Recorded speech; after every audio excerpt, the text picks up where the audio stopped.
ఇప్పుడు కొన్ని వ్యతిరేక పదాలు చెప్పుకుందాము.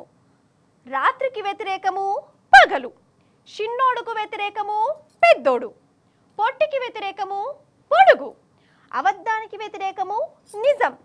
గట్లనే సత్య హరిశ్చంద్రునికి వ్యతిరేకము రేవంత్ రెడ్డి. అయ్యో ఏందో లాగా అట్లా చూస్తురు. ఈ మాట నేను కాదు, సాక్షాత్తు శ్రీమాన్ రేవంత్ సార్ వారే చెప్పిండట. నేను కూడా ఇన్లే, కానీ కొందరు అంటురు. అంటే సారు వారి నోటి నుంచి వచ్చే సత్యాలు ఎట్లుంటాయో జనం యాద్ చేసుకున్నారు.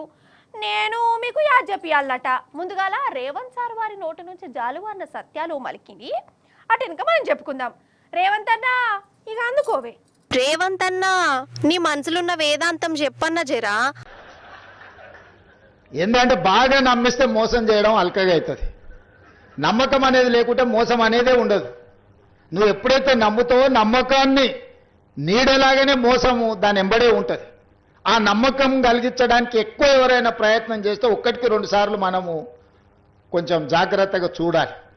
అగనట చూసినావా, నమ్మితే మోసం చేస్తారట, అందుకే నమ్మొద్దు అంటుండు రేవంత్ సారు.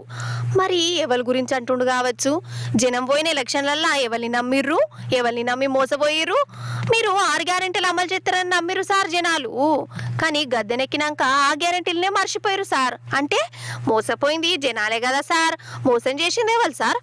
ఇక ఇప్పుడు అబద్ధాలు నిజాల గురించి రేవంత్ అన్న ఏమంటుండో ఈనురిగా. నేను చాలాసార్లు ప్రైవేట్ సంభాషణలలో చెప్తా ఉంటా, నేను నిజం చెప్పకపోయినా సరే కానీ నేను అబద్ధం చెప్పను అని. నిజం కొన్నిసార్లు కొంతమందికి ఇబ్బంది కలిగించవచ్చు, లేదా నేను చెప్పే నిజం కొంతమందికి అనవసరమైన సమాచారాన్ని ఇచ్చే అవకాశం ఉంటుంది. కానీ నేను ఎప్పుడు కూడా నా ఏ ఉపన్యాసమైనా, ఏ విశ్లేషణ అయినా, ఏ సందర్భం వచ్చినా రేవంత్ రెడ్డి అబద్ధం చెప్పిండని ఇప్పటి వరకు ఎవరు నన్ను విశ్లేషించలేదు. నిజం అనేది ఒక భాగం.